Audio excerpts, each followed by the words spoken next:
There's a tribe of American Indians called the Mecca Indians. Mecca? The Mecca Indians. And there's no doubt about it. We saw later on, again, reports of Native American Indians who would pray to the West. So They bow down in prayer like the Muslims. For example, the sailors from Morocco, do they were in America? We'll stick with Africa for now, and we'll move on to these. They were in America. We'll stick with Africa first, and then we'll move on to this.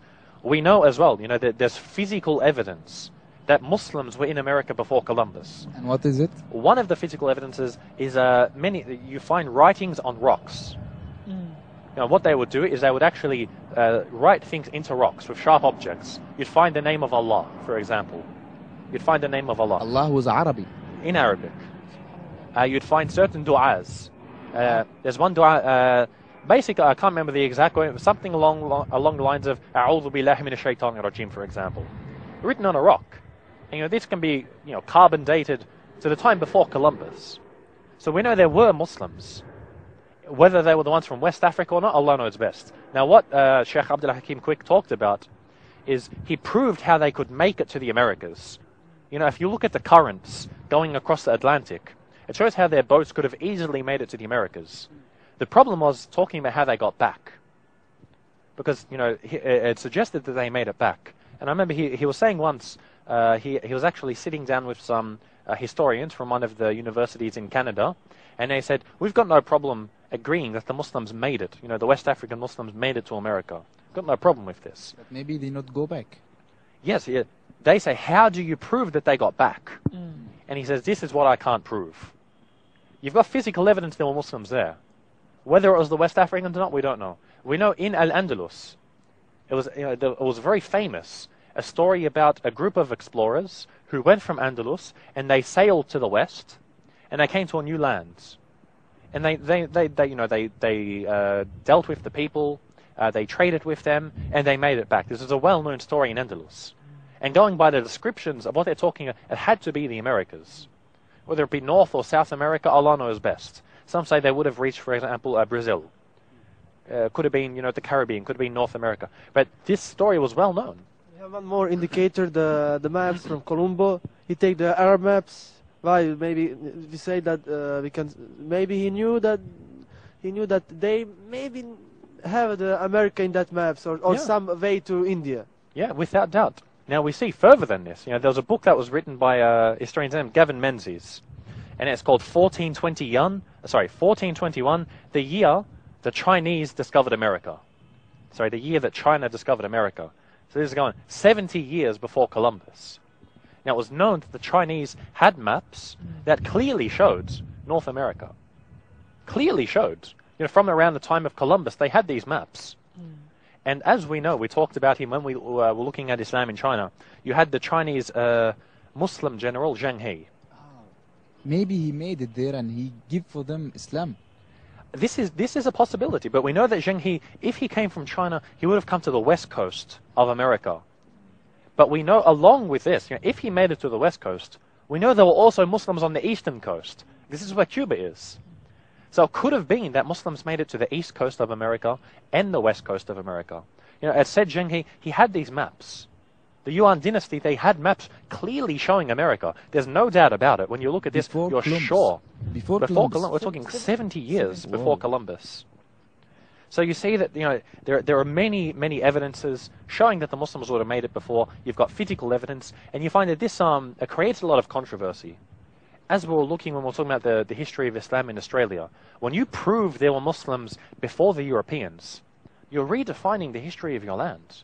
When you legitimize the history of Islam in your country, that Muslims were there long before.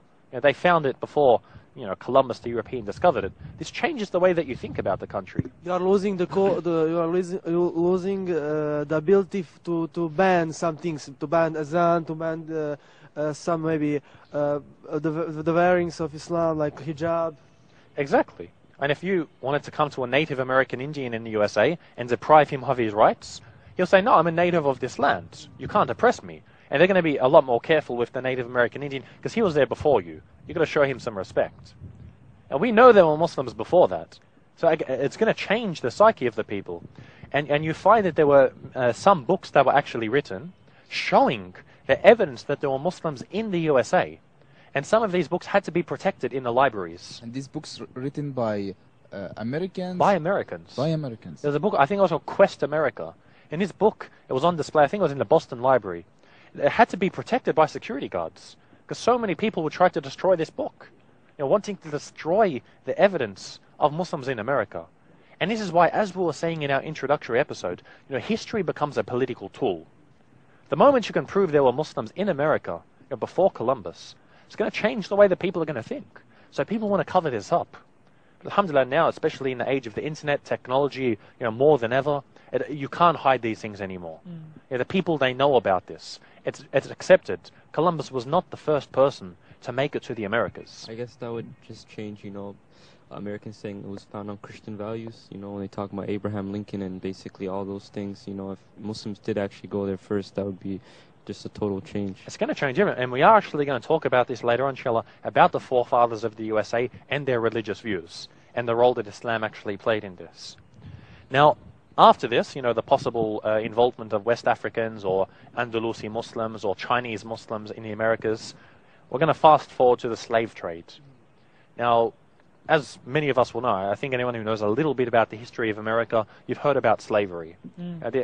What would happen is the Europeans, the British, the Americans, they'd basically sail into West Africa, attack and take as many slaves as they could, take them back to America and sell them as slaves. And they'd be forced to work on the cotton plantations, be forced to, work in their houses to look after their people. And the history of slavery is well known in the USA. And the U.S. is like one of the first things you learn about. Yeah, the US is a prime example of this. And it's said that 1/3 of the slaves were Muslims. We know for sure that many of these slaves were Muslims. All the slaves coming from Africa. The vast majority of them, at least 99% of them were from Africa, especially from West Africa.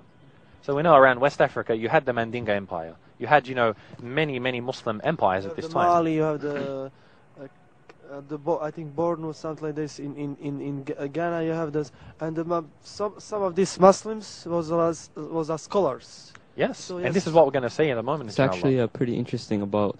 I was actually listening to someone. He said basically when the slaves came and the owners would tell them to do stuff. Their reply would be like "woke," and basically "okay" is a word that is used till today in the English language. This is a folk etymology, and it's one of the suggestions for this. It's if we got time to look at the etymology of words, I'd love to have a show just about this. I don't know if it will be as interesting as the history though. But this is one of the ways where they say it's possible the word "okay" was taken from the slaves. This means slaves who built the bases of America. Yeah, they were the workers. They were the workers who worked for free basically. They were never paid for their work. Now we see there's a very famous series. It was called Roots. Roots was a very, very famous series that was made in the USA, and it talks about the history of African Americans. Now, Roots, I'm sure you've heard of O.J. Simpson. O.J. Simpson was actually in Roots. Check it out. It's a very interesting series, and it focuses on there's a character. His name's Kunta Kinte. Kunta Kinte is a slave. He's taken from Africa, and you see he's a Muslim. He was Muslim. He's a Muslim. This is it's not completely factual story, but it was inspired by true events. And we know, as we said, many of them are Muslims. And you see that, even O.J. Simpson, he plays a Muslim in this. And they greet each other by saying, peace be upon you. Assalamu alaikum. So you see this in Roots. It shows the history of this family, how they came as Muslims. But eventually their religion was taken away. By the third generation, they weren't Muslims anymore. Once you're a slave, it's like your soul is taken away to a large extent. You had slavery that took place in some areas of the world where it was, you could call it a benevolent type of slavery. Well, the slaves were really given a better life to some degrees. The slavery in the USA, however, it was complete opposite. The slaves suffered. Their religion was taken away. Things were very difficult for them, to survive at this time. Now, it's well known that many of these slaves spoke Arabic. For example, there was one American, he actually spent a lot of time in Turkey. And in Turkey, he learned to speak the Arabic language. And so when he was in the USA, he actually heard a lot of these slaves speaking. And he heard them speaking Arabic. So he actually spoke with them. And he sat down with some of them, asking them about their history. Some of them would say, I was an alim, my father was an alim, he was a scholar, and his father was a scholar. Scholars of Maliki fiqh, of the Maliki madhab. You know, knowing their genealogy. And some of them were, you know, princes, and now they're slaves. And they're relating their history. And you say, as we said, you know, about 1/3 of these slaves were Muslims. Because, for example, in Timbuktu, it was the big capital. In of which, sorry? Islam. The Timbuktu in Mali, it was a big capital. And they Timbuktu is very, very well known as the took center of slaves from Islam. Timbuktu. No. So what we're going to do, we've got to the point of slavery, which has got, you know, many interesting things to come. We're going to go for a very short break. So dear viewers, do stay tuned. We'll be back with you in a very short moment. Our legacy.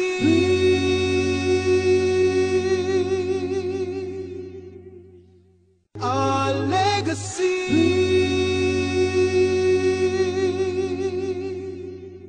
Assalamu alaikum wa rahmatullahi wa barakatuh. Welcome back to your viewers. We're here looking at Islamic history with a focus today on the history of Islam in the Americas. So we've got to the slave trade. You know, we've established that historians have acknowledged that up to 1/3 of the slaves who were taken from Africa to the Americas were Muslims. Many of them they spoke Arabic. You found many of them actually had memorized the entire Quran, and some of them. Excuse me, you said that some of them are princes or something like that. Didn't their families or Muslim kings didn't know that there are princes and Of course they families knew. and Some of them were the kings. Mm. They were taken. You know, they were made slaves. Yeah. This is Well, something amazing. You know, a king now he's a slave. the I next mean, day. why didn't the Muslim Help them. family help them How- and give them back? If you're a Muslim in West Africa, you don't have the capability to sail to America. Mm. So what you actually found happening was the Muslims in the Americas trying to defend themselves and actually to get back. And some of them did make it back, which we'll discuss in a moment, inshallah. Yeah. And what about the natives? The natives of the Americans. The natives? Natives, American natives. The They were Indians. What they things say about about red Indians? They not do. They do nothing. With the slaves, you mean?